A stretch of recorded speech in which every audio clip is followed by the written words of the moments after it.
together, that's what God says. Come now, let us reason together, says the Lord. Let's pray.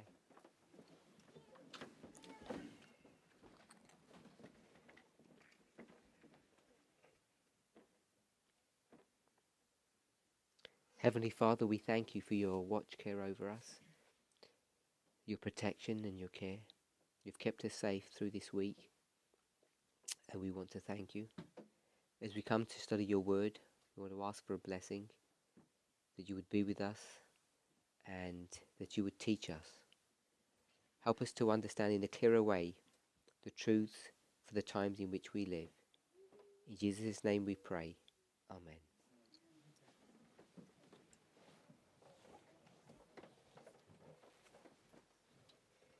So this morning we was looking at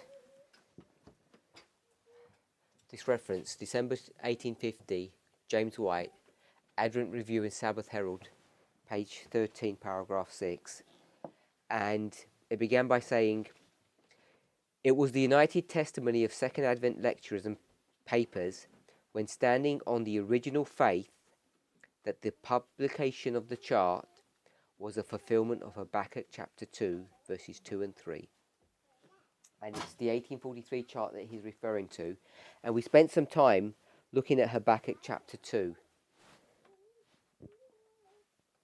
In fact, we spent quite a lot of time, most of that study, looking at chapter 1, if you remember. So I just want to turn back there because we want to make just one or two more connections. We went Habakkuk chapter 1 and 2.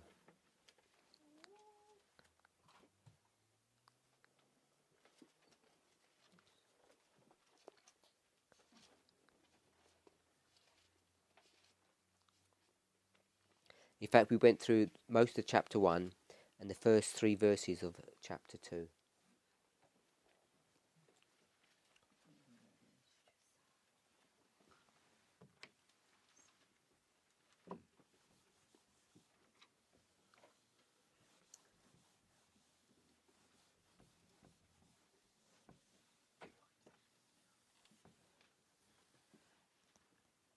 We saw that Habakkuk had his ministry in the time period probably of Ammon, but before Josiah, and maybe towards the latter part of Manasseh's reign.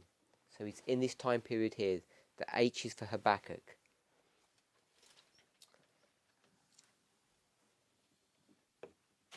And we saw that there was going to be this rise, this miraculous rise of a power. Who was that power? The Chaldeans or Babylonians. And the two superpowers were the Assyrians and the Egyptians. They're basically the people who are ruling the then known world, always in tension, warring one against another. And we saw, although I didn't prove it, that you can line up Manasseh with the time of the end, and you can run all the way through, and Zedekiah would be the close of probation, the destruction of God's people, Jerusalem. And when we take the same concept, the same idea, and bring it here into Revelation 11, we see that in that history, when you get to the time of the end, there are two superpowers, Great Britain and France. And miraculously, silently even, there's a nation that's going to rise up, and that nation is the United States. And we see that in the story of Habakkuk, this nation that's silently rising up, the Babylonians or Chaldeans, they're the ones that God is going to use to do what? To come and destroy God's people.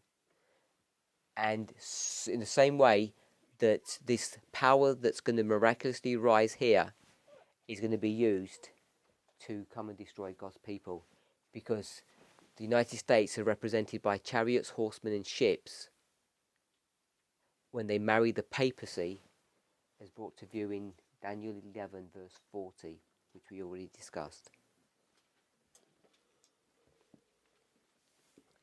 So this vision that's being spoken of here is what vision? What's the vision that speak? Oh, when I say here, we don't tell you what verse. Sorry. Habakkuk chapter 2, verse 2. And the Lord answered me and said, write the vision and make it plain upon table, that he may run that readeth it, for the vision is yet for an appointed time. So what did we say this vision was? The vision of chapter 1, verse 1, which is called the burden which Habakkuk the prophet did see. So the burden that he saw was the vision that he saw, and it's the same vision that he's now going to write and make plain upon tables. So hopefully we can see that connection. I know if you weren't here this morning, it may not be that easy to see, because I've just quickly recapped what we were speaking about.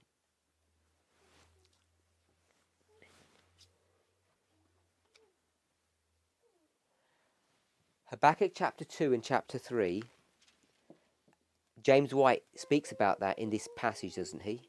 Here, I'll read it again for us. It says, it was the united testimony of Second Advent lecturers and papers, when standing on the original faith, that the publication of the chart was a fulfillment of Habakkuk chapter 2 and chapter 3. So what's that saying? It's saying this, that there was a chart produced. When was that chart made? Do you know, Sister Wendy? Yeah, this one here. When was it made? It wasn't made in 1843. Do you know?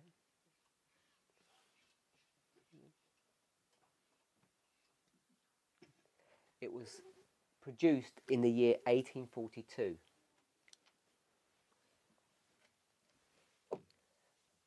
There was a general conference of Advent believers in May of this year. In May 1842. They came together, and one of them had this chart, Joshua V. Himes. And when he came, they all thought this was a great idea. They voted on it, and they decided to print how many copies? 300 printed 300 of these copies, and they were distributed to these Second Advent lecturers. So when they produced this chart, has everybody seen the 1843 chart? I haven't seen it. You don't have a copy here, do you? Okay. A pity.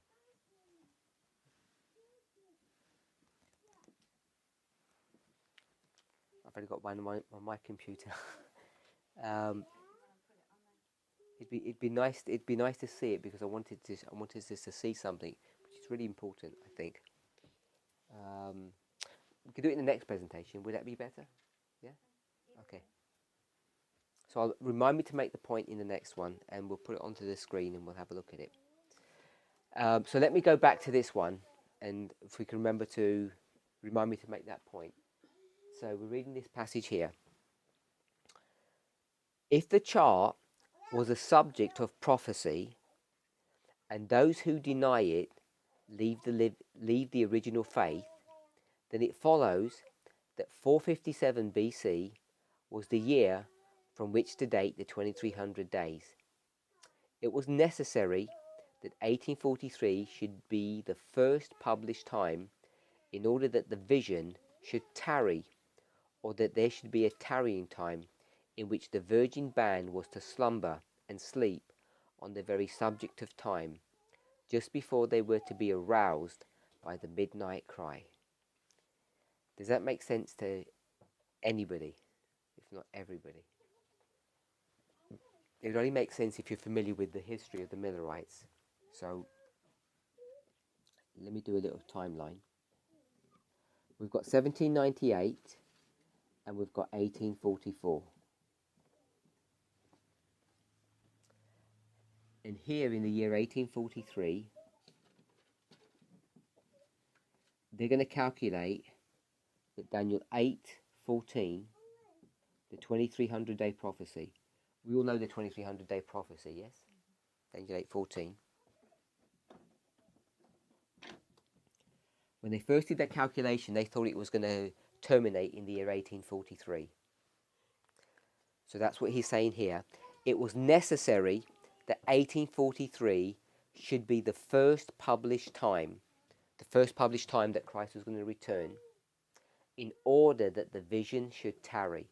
So when it says the vision should tarry, he's quoting from Habakkuk chapter 2, verses 2 and 3. It says in verse 3, "For the vision is yet for an appointed time, but at the end it shall speak and not lie. Though it tarry, wait for it, because it will surely come, it will not tarry."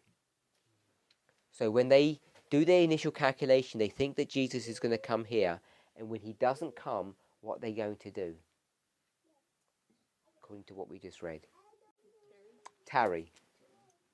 So I'll put TT for tarrying time. Does that make sense? Tarrying time. Now, was Jesus ever going to come in 1843? He never was. It was a mistake that they had made. When was he going to come? In 1844. Whatever the coming meant. So what he's saying is that there was this test that was brought to God's people. It was necessary that they first calculated 1843 in order to create this tarrying time, which is in agreement with the passage. But in reality, there wasn't a tarrying time, because Jesus always had planned to come here, and they'd made a mistake in their calculation. So I'm going to read it again and see if you can see in the words what I've just said here. It was the united testimony of Second Advent lecturers and papers, when standing on the original faith, that the publication of the chart was a fulfillment of Habakkuk. If the chart was a subject of prophecy, and those who deny it leave the original faith, then it follows that 457 BC, here, was the year from which to date the 2300 days. So the start date is here. They're going to go 2300 days. It was necessary that 1843 should be the first published time, in order that the vision should tarry, or that there should be a tarrying time, in which the virgin band was to slumber and sleep on the great subject of time, just before they were to be aroused by the midnight cry. So this is October 22nd, and here there's a midnight cry. And at the midnight cry, what happens, according to what he just said? Just before they were aroused by the midnight cry. What does it mean to be aroused? Woke up. Because what have they already just done? Sleep. When did they sleep? Yep. So the vision should tarry, or there should be a tarrying time, in which the virgin band was to slumber and sleep on the great subject of time. Okay. So we've got sleep here, and here they're going to wake up.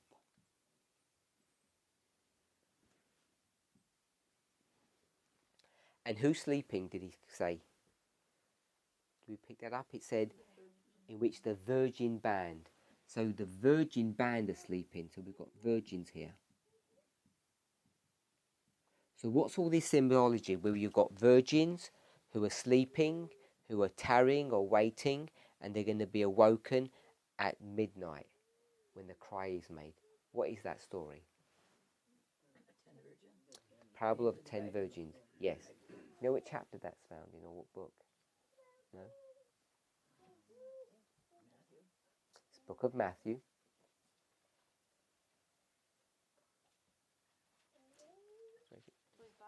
Matthew 25. So all of this story is Matthew 25.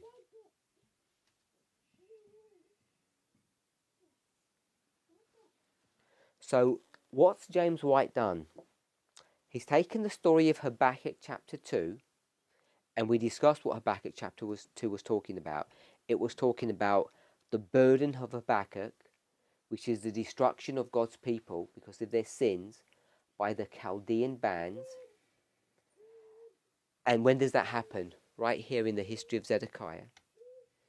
It happens with Jehoiakim, Jehoiakim, and Zedekiah. as the Babylonians come and destroy God's people.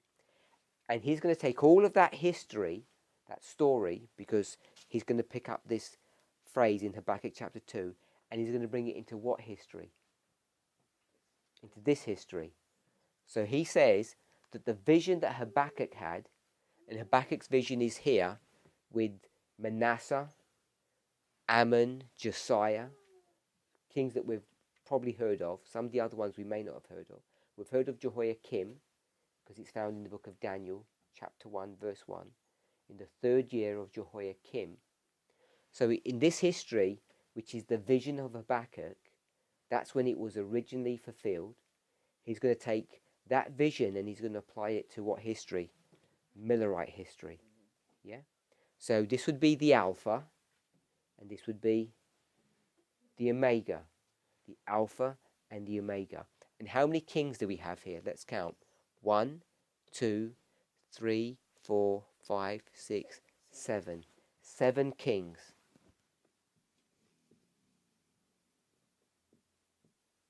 Brother James, can you begin to see the connection that you've got 7 kings which are dealing with what vision? The vision of Habakkuk's vision. Now James White is going to say, Joshua, sorry. You've got 7 kings who are going to be dealing with Habakkuk's vision. But in this history, he's going to make the application that Habakkuk's vision is now going to be fulfilled in this history.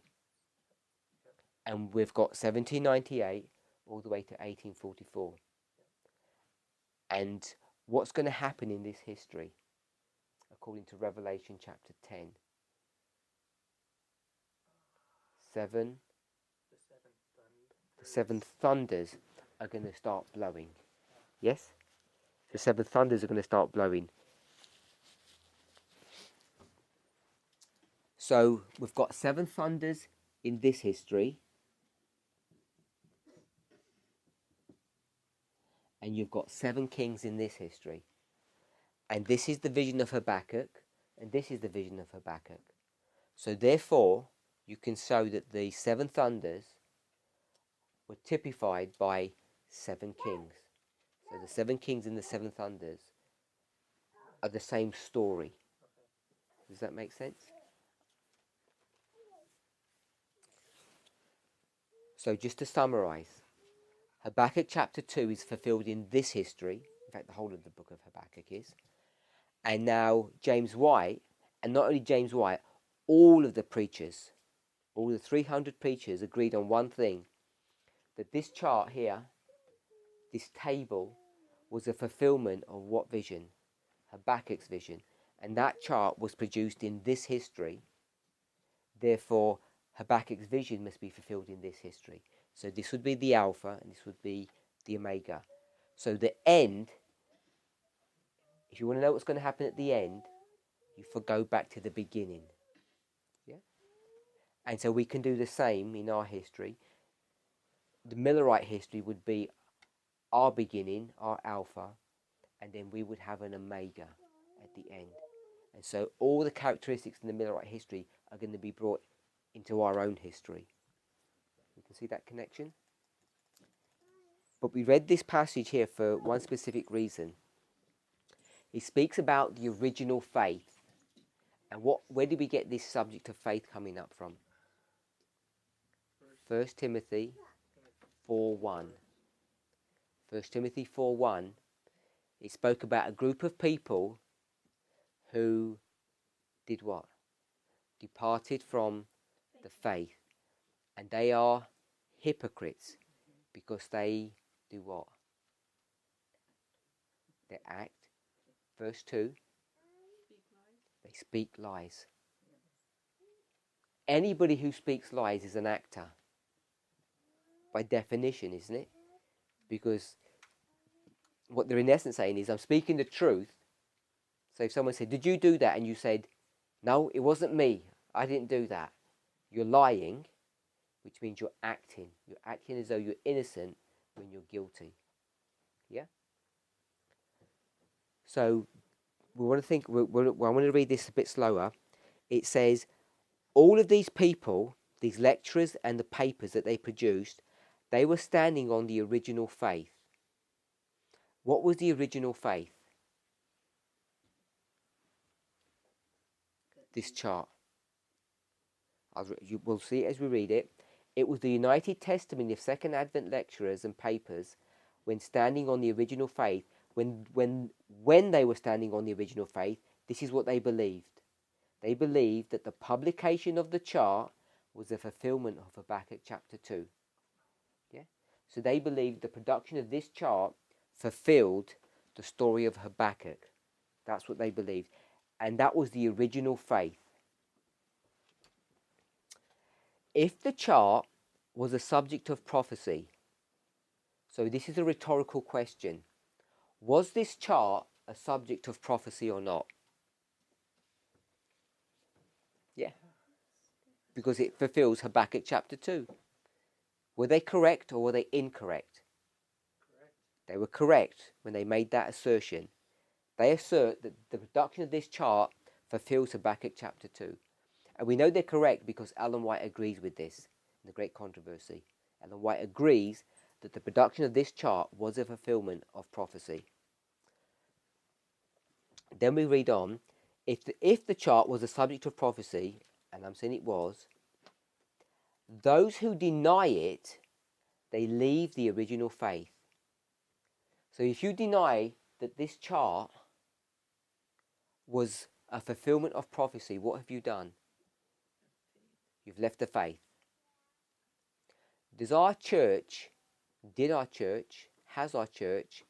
denied that this chart was a fulfillment of prophecy? It has. It has denied it's the fulfillment of prophecy a long time ago. And if they denied it was fulfillment of prophecy, what has the church done? They've left the faith. And they left the faith before any of us were born. In fact, we were born into a church that isn't even following the original faith, and none of us knew it. And so when someone stands up and says, this church isn't even following the original faith, nobody can believe it. Nobody can believe that it could have gone so far, so bad, and they've never been told this before. How could that have happened? How do we know that we've left the original faith? Because we no longer believe what? The doctrines of that 1843. We no longer believe that that chart was a fulfillment of prophecy. Now, on that chart are many, many doctrines. Many doctrines. And how many mistakes are on that chart? Do we know? Zero. Sorry? I've never heard of that chart. Oh, we've never heard of the chart. So, let's go to early writings. Oh, well then, wait, he's right. Oh. We're just looking at one chart at the moment.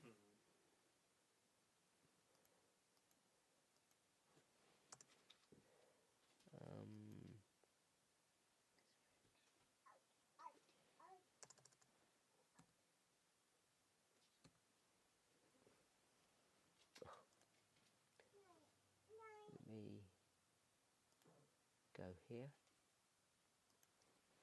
Early writings 74.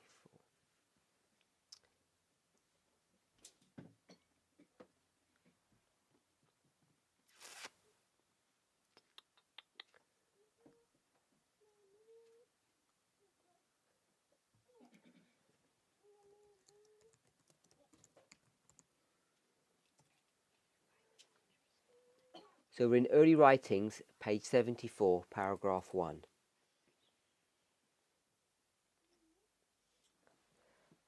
This article was written in December 1850. We saw that.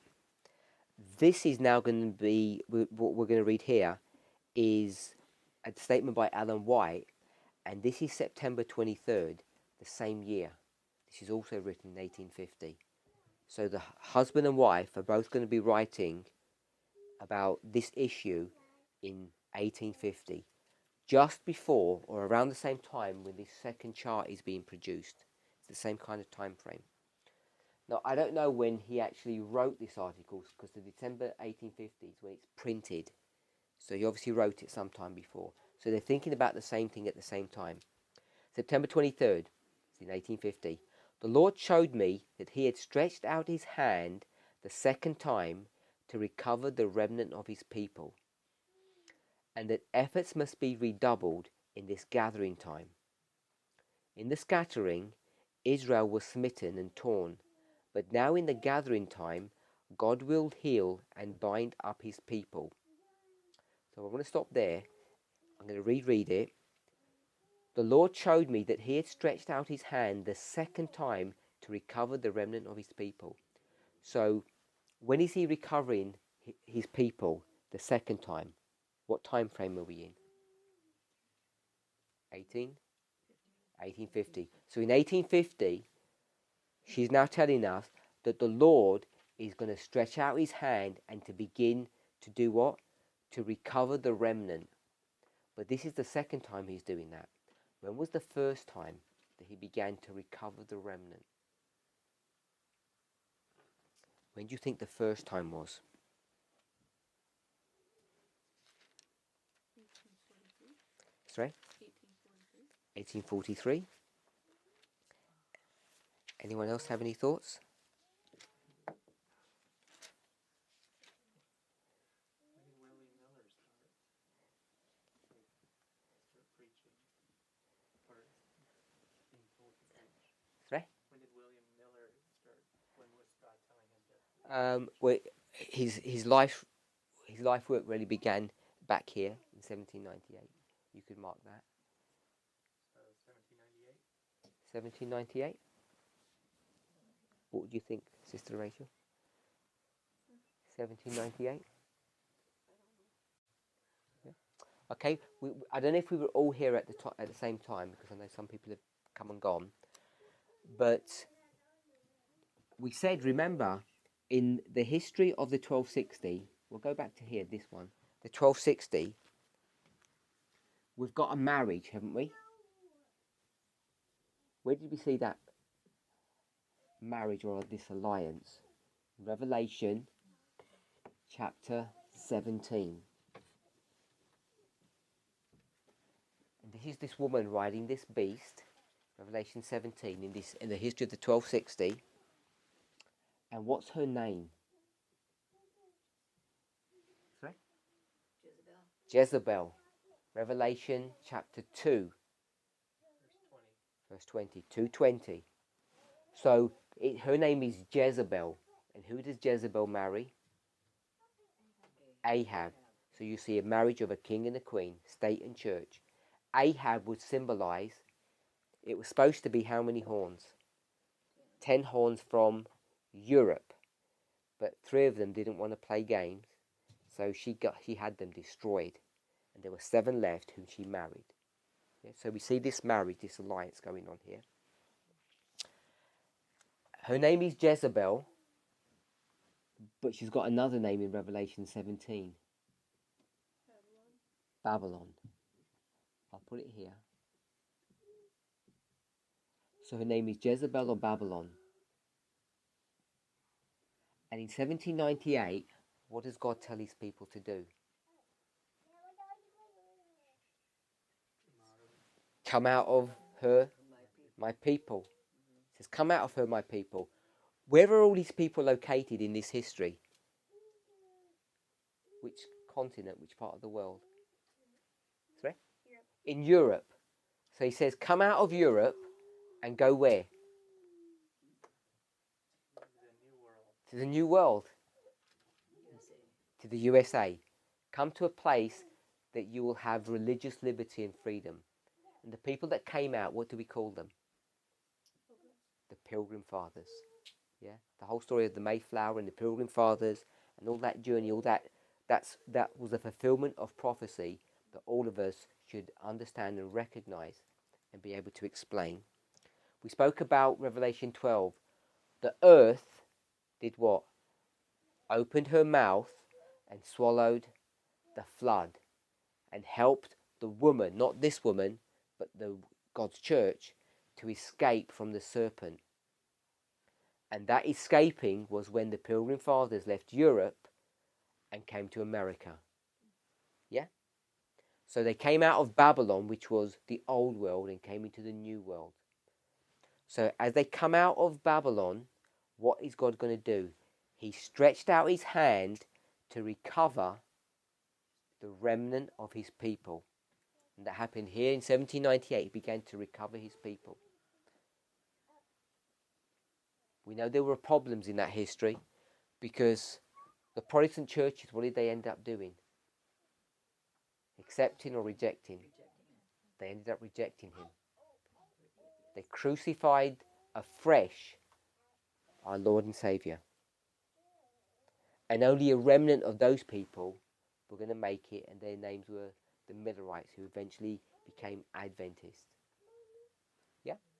What happens in 1844? You had all these thousands of Millerites who joined the movement, accept Christ to come, and in October 22nd, 1844, what happens to all of them? The great disappointment, and the flock are scattered. Yeah. So let's read this. September 23rd, 1850, the Lord showed me that he had stretched out his hand the second time. Now in 1850, this is the second recovering of the remnant. The first was in Millerite history. Then she says this, and that efforts must be redoubled in the gathering time. So 1850 is marking the gathering time. That's what this chart is going to be used for, to begin to gather his people. It's a tool that's used for public evangelism. That's what this chart was used for. It was to draw in the people, to gather them. In the scattering, when was the scattering? 1844. Israel was smitten and torn, but now in the gathering time, God will heal and bind up his people. In the scattering, efforts made to spread the truth had but little effect, accomplished but little or nothing. But in the gathering, when God has set his hand to gather his people, efforts to spread the truth will have their designed effect. All should be united and zealous in the work. I saw that it was wrong for any to refer to the scattering for examples to govern us now in the gathering. For if God should do no more for us now than he did then, Israel would never be gathered. So we've got here from October 1844 a scattering, and then by the time you get to 1850, what's going to happen? A gathering. So the production of this chart, in combination with this chart, is going to be the tools that God's going to use to begin to gather his people. And in Habakkuk chapter 2, it says, make the vision plain upon table or tables. Tables, two tables, which were symbolized by these two tables here. There were two of them. The Millerites didn't see this at the time. They just said, tables, it's all the same thing. They produced a singular table, but the work hadn't been accomplished. There was more work to do in the 1850 chart. Then she says this, I have seen that the 1843 chart was directed by the hand of the Lord, and that it should not be altered, that the figures were as he wanted them, that his hand was over the chart like this and hid a mistake in some of the figures of the calculations, so that none could see it until his hand was removed. What mistake did they make that James White told us about a moment ago? He said they were expecting the Lord to come 1843, and when he didn't come, they tarried, they went to sleep, then they awoke at the midnight cry, then they knew he was going to come in 1844. Remember that passage that we read that James White said? And that's what she's referring to here. She says they had made a mistake. And what was the mistake that they made? the date. They thought it was 43 and it was 44. They've made a mistake in their calculation in some of the figures. How many mistakes was it? Just one mistake from here to here. And it says that the Lord put his hand over that, which means the Lord was directing this. Yeah. Well, how did James White express it? Because he expressed the same thing but slightly differently. He said it was necessary that the 43 chart. Sorry, no, he didn't say that. It was necessary that 1843 should be first published. Sorry, should be the first published time in order that the vision should tarry, or that there should be a tarrying time in which the virgin band would sleep. So when it says it was necessary, who made it necessary? Who made it that way? God did, because he hid his hand over a mistake so that no one could see that they'd made a mistake as they're approaching it.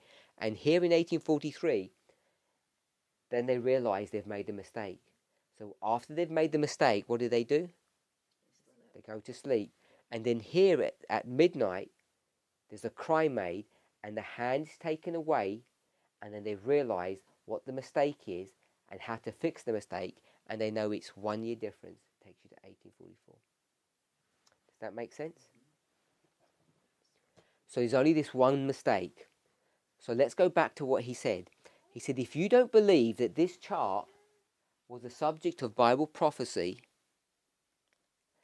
then you have left the original faith. Now, as I say, on this chart there are many doctrines. And what did we read in 1 Timothy chapter 4, verse 1? Departing from the faith. And if you depart from the faith, what do you believe? The doctrines of devils. Because you've been seduced by spirits. And I'm saying this. On this chart, we'll put it up on the screen in the next presentation.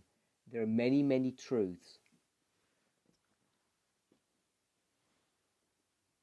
One of them is up here, 2520, and another one is down here, and it's Islam. There are other doctrines here as well. Another important one is this one just here, which is the daily. Now today, our church rejects this doctrine, this doctrine, this doctrine. They reject them. They say they're not part of, how could we call it? The doctrine of Christ, if we could use that phrase. It's not truth. That our understanding as a church, our original understanding was wrong, and therefore they should not be part of the faith today. So we don't believe that these three subjects, the 2520, the daily, or Islam, is part of the faith of God's people today. They recognise it was part of the faith when this chart was produced for the Millerites. So James White says this, all of these Advent believers, they were standing on what faith? The original faith. So the original faith said, this is correct, and this is correct. And if you don't believe these ones, then what have you done? You've left the original faith. And I want us to see that today Adventism has left the original faith. And you have to decide, was the original faith correct? Or was the present faith correct? Which is the correct faith? The one we hold today or the original one? And that's what the argument is over today. What is the original faith? Because if you don't know the original faith, you're going to get into problems. Because how do you know what's going to happen at the end of the world? By seeing what happened at the beginning. So if Adventists at the beginning believed all of these things, because they saw them as fulfilled in prophetic history, then you would expect at the end of the world, what?